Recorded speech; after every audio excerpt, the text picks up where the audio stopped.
Bom, se o objetivo é esse, estão fazendo certinho. Esse é o Visão Libertária, sua fonte de informações descentralizadas e distribuídas. Joe Biden, desde o início da sua administração, tem sido pródigo em criar planos de auxílio emergencial. Após um auxílio trilionário ainda no governo Trump, seguiu-se outro logo em seguida, assim que Biden assumiu. Mal saiu o segundo auxílio, Biden já anunciou uma nova rodada com mais uma quantidade enorme de estímulos para a economia. Apenas uma pequena parte disso é auxílio ao cidadão, entenda. Existe uma enorme quantidade de financiamento de diversos órgãos do governo americano, na verdade a maior parte está nisso. Também tem planos de auxílio para empresários em crise, o HEROES Act, que visa resguardar grandes empresários muito afetados pela crise, e também um enorme plano de investimentos em infraestrutura. Pode ser que você considere que esses auxílios e benefícios eram necessários, face à crise provocada pelas medidas de restrição impostas durante a pandemia. Mas o que é inegável é que estão tornando a economia americana, que era o melhor exemplo de livre mercado que tínhamos no mundo, algo totalmente diferente. Já falamos em outros vídeos dos preocupantes níveis de inflação, falta de produtos e até mercado de trabalho parado que tais medidas estão causando. O livre mercado parece mesmo ser a menor das preocupações de Biden. Ao que tudo indica, as medidas que ele está tomando não são por desconhecimento de problemas econômicos que elas geram. Ao contrário, refletem uma decisão proposital de trilhar um caminho em direção a um maior Estado, um maior controle do Estado sobre a economia, sem se importar com as consequências disso. A grande questão é, qual é o objetivo de Biden ao fazer isso? Onde ele pretende chegar? Bom, o discurso oficial, claro, é que ele pretende consertar os Estados Unidos, destruídos por 4 anos de administração Trump, Bring America Back, trazer a América de volta, lógico, com mais diversidade, igualdade, menos racismo e mais uma meia dúzia de jargões esquerdistas. Mas nós sabemos que isso é só o mote político da coisa. Esse pessoal não é estúpido o suficiente para acreditar nas próprias mentiras. O que pretendem de fato? A hipótese mais simples, muitas vezes, é a mais certeira. Pode ser que, simplesmente, ele esteja recompensando a máquina pública americana pelo apoio que obteve desta. Não é novidade de ninguém que o establishment político americano rejeitou Donald Trump e mesmo muitos republicanos acabaram fazendo uma força enorme para tirar ele da presidência, o que, lógico, significou a vitória para Biden. Lembre-se, de todos esses ajustes feitos, a maior quantidade de dinheiro foi realmente colocada para financiar órgãos públicos do governo americano, não apenas no governo federal, mas também em estados. E também em investimentos de infraestrutura, que, em última análise, também significam projetos de governo. Houve empresários e pessoas ajudadas em mega pacotes, mas ninguém foi tão premiado quanto o próprio governo. Ele sabe que isso vai bagunçar a economia, mas como é padrão em democracias, isso é problema dos próximos presidentes. Ele quer recompensar quem o ajudou e garantir apoio nas próximas eleições. Se você acha que corrupção no governo é coisa só de brasileiro, você está enganado, meu amigo. É coisa intrínseca de governos no mundo todo. Existem hipóteses totalmente absurdas para isso. Eu não sou partidário desse tipo de ideia, mas vale levantar aqui a possibilidade, nem que seja para descartá-la em seguida. Biden pode ser realmente um agente do governo chinês. Seu ataque à própria moeda, seu interesse em tornar a sociedade e a economia americana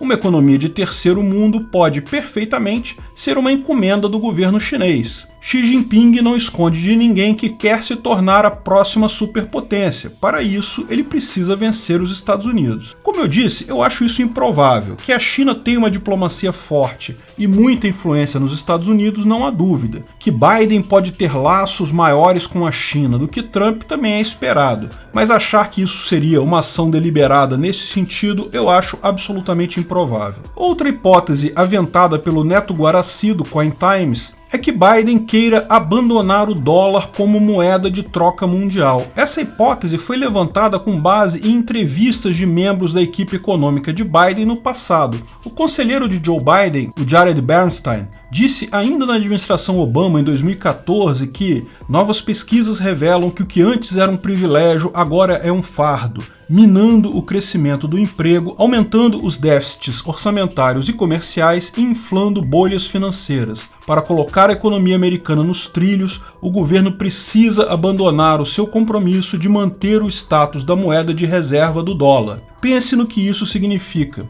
O dólar é uma moeda que já é o padrão monetário mundial para trocas há várias décadas. Qualquer compra internacional é cotada em dólar e por isso se torna a moeda de reserva mais forte de todas. E os Estados Unidos sempre foram muito zelosos em manter a coisa dessa forma. Como já explicamos no vídeo Por que os americanos não saem do Oriente Médio, o esquema dos petrodólares é o que garantiu ao dólar o seu lugar como moeda de comércio no mundo todo após o abandono do padrão ouro. Os Estados Unidos conseguiram garantir que os principais países exportadores de petróleo só negociassem nessa moeda. Sempre que algum país produtor de petróleo tinha uma ideia diferente, lá vinha o exército americano levar democracia para o país. O grande problema do Saddam Hussein não foram as armas de destruição em massa, que inclusive nunca existiram, foi a tentativa dele de vender petróleo em euro. Muammar Gaddafi sempre foi um ditador terrível, é verdade, mas foi só quando ele começou a criar a moeda africana e tentar vender petróleo nela que a ditadura dele ficou insuportável,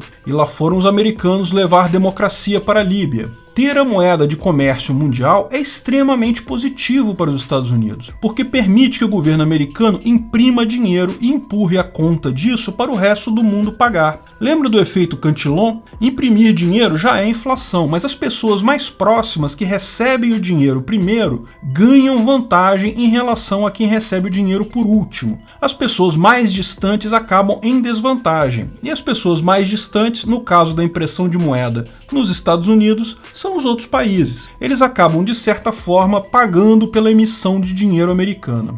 Por que abrir mão disso? Bem, como disse o Jared Bernstein, você tem menos controle sobre sua própria moeda. Isso dificulta desvalorizar ela para aumentar a vantagem competitiva do país. Lembra como Paulo Guedes desvalorizou o real em 2019 para tentar atrair investimentos para o Brasil? Pois é, os Estados Unidos não conseguem fazer isso, porque a moeda dele é a moeda do mundo. Talvez seja isso que ele queira, dar um recado para o mundo: parem de usar o dólar como reserva financeira. Mas aqui também eu acho pouco provável que seja esse o objetivo, porque isso traz muita desvantagem para os americanos. No final, eu acredito que existe um pouco desses três interesses aí. Joe Biden está matando o dólar de propósito, não resta dúvidas. Um pouco para ajudar os amigos do governo, um pouco para ajudar a China, um pouco para deixar de ser a moeda de troca mundial. Mas o objetivo final parece ser mesmo o anunciado recentemente na revista Time. O livre mercado está morto, o que irá substituí-lo? Chris Hugh, um dos fundadores do Facebook, que também é conselheiro do time de Joe Biden,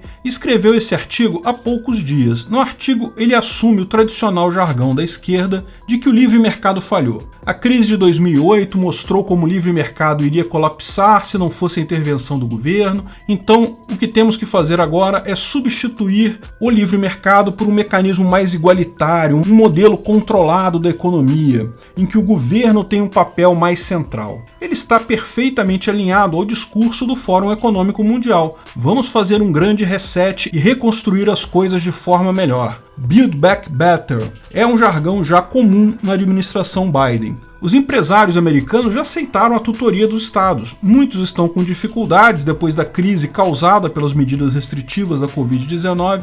A ideia é, conforme o manifesto do Grande Reset, tornar o Estado mais participativo nessas empresas. O Estado dá o dinheiro para ajudá-los, mas em troca ganha mais controle sobre essas empresas. Segundo a visão dele, os líderes do mundo todo estão enfrentando uma crise de liderança. Ele volta na história para dizer que existem ciclos que se repetem, que houve ciclo de, por exemplo, crescimento do governo após a crise de 1929, depois o pêndulo virou para o outro lado, acreditando mais no livre mercado na década de 1980, e agora as crises de 2008 e 2020 estão fazendo o pêndulo de novo caminhar no sentido de mais Estado. Segundo ele, a falha no livre mercado gerou desigualdades, exacerbação do racismo, vários problemas problemas de discriminação e segregação que precisam ser resolvidos pelo governo. No final, o cara deixa claro o tom da administração Biden. Eles querem o socialismo, não tem outro nome. Quanto mais pessoas dependendo do Estado, mais fácil o Estado controlar a sociedade. Por pior que estejam as coisas, por mais crises na fronteira, inflação, falta de gasolina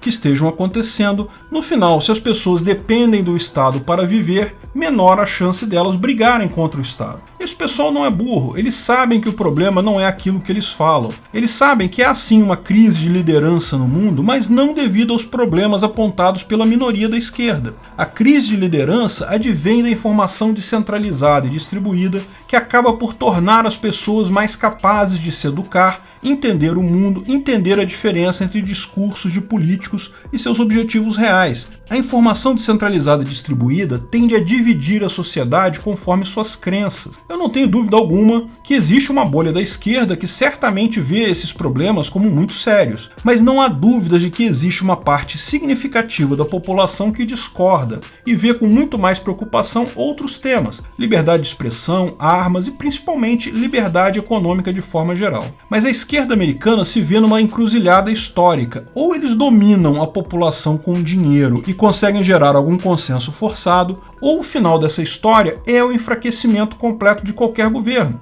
Pessoas podem achar que governos controlam a população pela força, pela lei, pelo exército, mas isso é besteira. Se o governo não consegue convencer as pessoas, ele não as controla. E o que restou a governos de esquerda é o suborno da população com o dinheiro. E pior, isso não é um plano ruim.